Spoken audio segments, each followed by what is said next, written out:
Je rêvais d'un monde nouveau, sans excès cette fois, plutôt plus courtois, un monde bien plus beau. Je l'ai déjà vu 1000 fois, mais jamais sans toi. J'ai cru qu'on était bien ensemble, que rien n'était plus important. What you just saw was all color graded in Premiere Pro with the Dehancer Pro plugin from Dehancer. Dehancer Pro is a plugin made for DaVinci, Premiere Pro, and Final Cut Pro.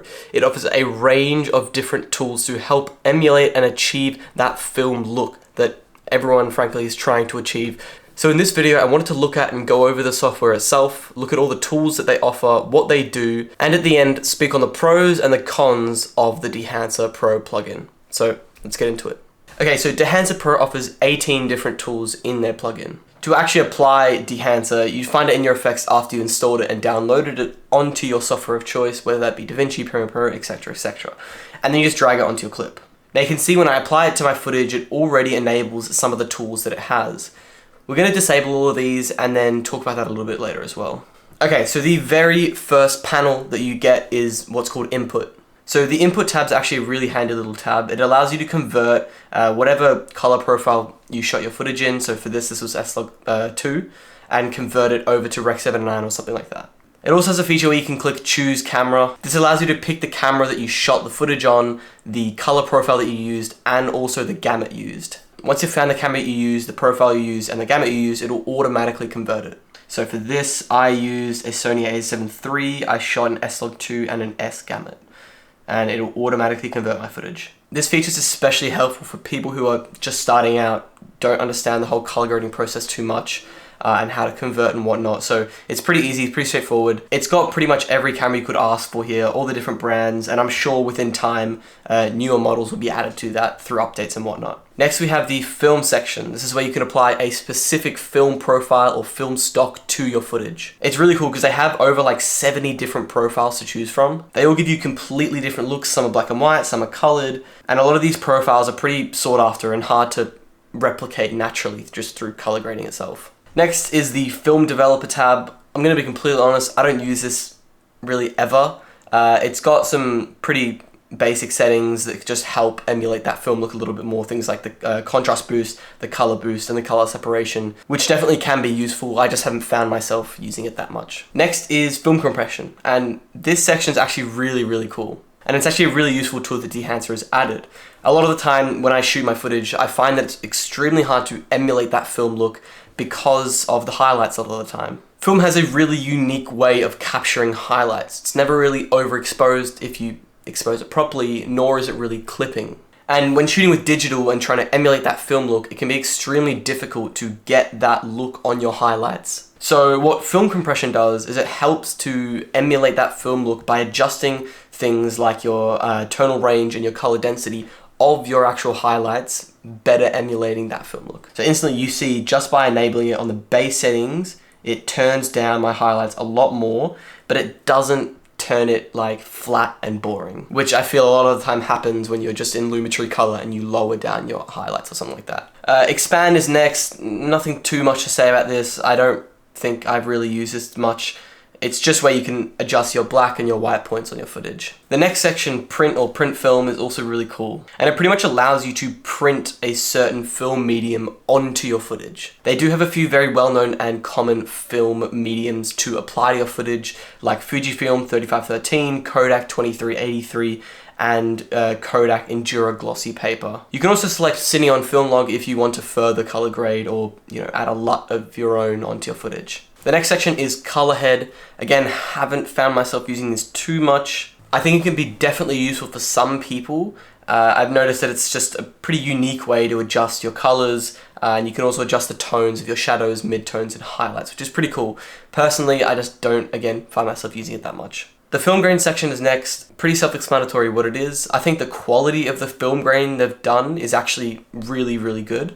They also give you a ton of different presets to choose from at different base ISOs, or you can just customize it completely. The next section is Hellation, which is probably one of my favorite tools in the whole plugin. Once I started using it, I definitely went a bit overkill with it in some of my videos. Pretty much what Hellation does is it gives a very soft and fuzzy sort of outline where your highlights and your darker blacks and shadows meet, and it can definitely give you that film look. It's one of the main things that I think make up that look.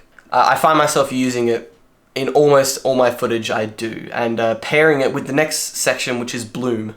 I find Bloom to be a little bit better. I find it to be a bit more subtle and soft on the footage. Rather than be applied where your highlights and your darker shadows and blacks meet, it more is applied to just your highlights. But I think pairing them together can be really nice if you do it subtly and well. Again, both of these come with set presets, obviously increasing and decreasing in increments, and also the option to do it custom. Next is Film Damage, another really unique addition that you can use on your footage.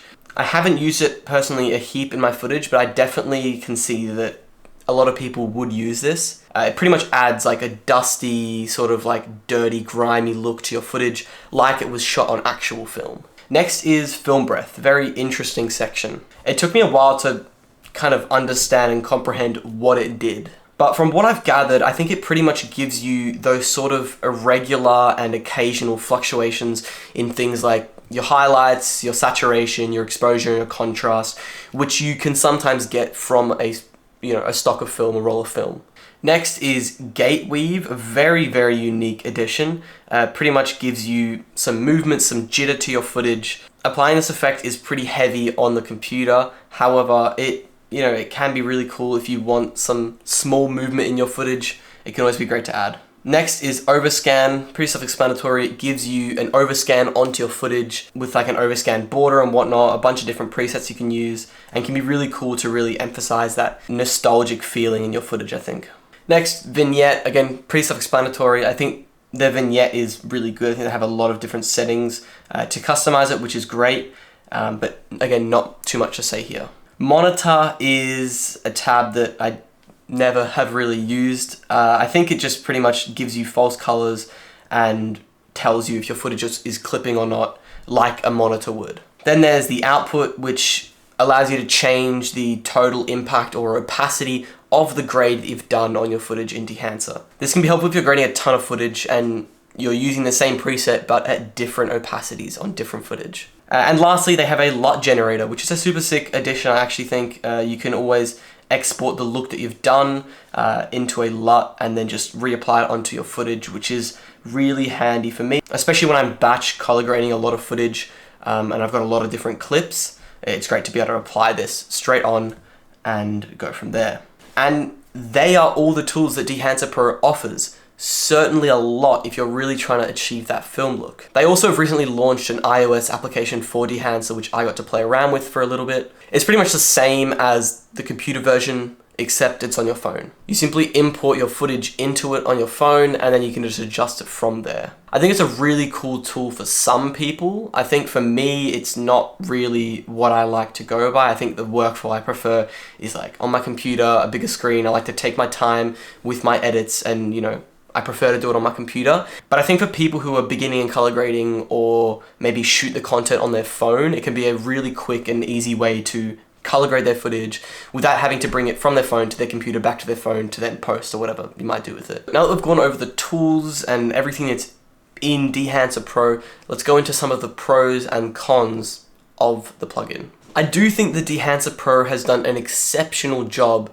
to add so many unique tools that frankly, I don't see very often that really do help you emulate that film look. You always see videos online telling you how to get that film look, and a lot of the time it doesn't hit the spot. But if you use these tools well and you really nail down the look that you want, you can really get a really nice film look from it. Things like the film breath, the gate weave, and the film compression are serious game changers. And they're definitely tools that I don't see too often. I also really like how it's all in one place. They're not separate effects for each tool. You don't have to add them on top of each other and then your computer will crash. It's one effect. You add Dehancer to your footage and you can just edit from there in the effects tab. You don't have to go through each effect that you want to apply and mess around with it. It's all in one spot, which I really like. I think the fact that they're also constantly updating the software and the plugin all the time, new softwares, new tools and whatnot, is really, really commendable. I think they're very open and honest and will listen to a lot of feedback from people about their plugin to make it better and suit the right audience, which I think is also really, really good. Now, of course, with the pros, there are going to be some cons. The first thing I noticed when using Dehancer, which I actually mentioned at the beginning of the video, is when you apply the effect to your footage straight away, it automatically applies some of the tools. Things like the film print or the film grain are automatically enabled when you add the effect onto your footage. Now, it might not seem like that big of a deal, but it can become really annoying and finicky when you are dealing with a lot of footage. You have to constantly go and disable all the different effects that are automatically enabled on your footage when you apply the Dehancer plugin. And since I prefer working off a clean base, I'd really like to see if they could have it where you add the effect and don't have some of the things already enabled. It'll just save that little bit more time and make it a little bit smoother, I reckon. Another thing that I noticed when I started out using Dehancer is some of the tools weren't super necessary in my opinion. Now, maybe that's just because I didn't find them that useful and they're not for me, which is fine, but I found a lot of confusion when I started. So many different tabs, so many different effects, you don't know what's what, you don't know what is causing what, why your footage looks the way it does, and all that sort of stuff. So it was quite overwhelming when I first got it. Overall though, I really do think the Dehancer is a great tool for some people. I think for intermediate videographers and filmmakers, or people who simply want specific tools like Hellation or that film grain look, it's a great tool for you. Do I think you need this if you're just starting out color grading? Probably not. I think there's a lot more value in learning the very, very basics of it, understanding the world of color grading before you go and just slap 10 effects on your footage and call that a day. So yeah, I think it's a great tool for intermediate videographers, even experienced filmmakers, and people who want to get that little effect on their footage to really make it stand out. Lastly, I just wanted to thank Dehancer for reaching out to me, letting me use their software and make a review on it. If you guys are thinking about picking up the Dehancer plugin for any of your creative projects, then you can use the discount code RubenFino for 10% off. This will help me out just as it helps you out, so it's a win-win either way. I hope you guys enjoyed this video and I will catch you guys in the next one. Peace.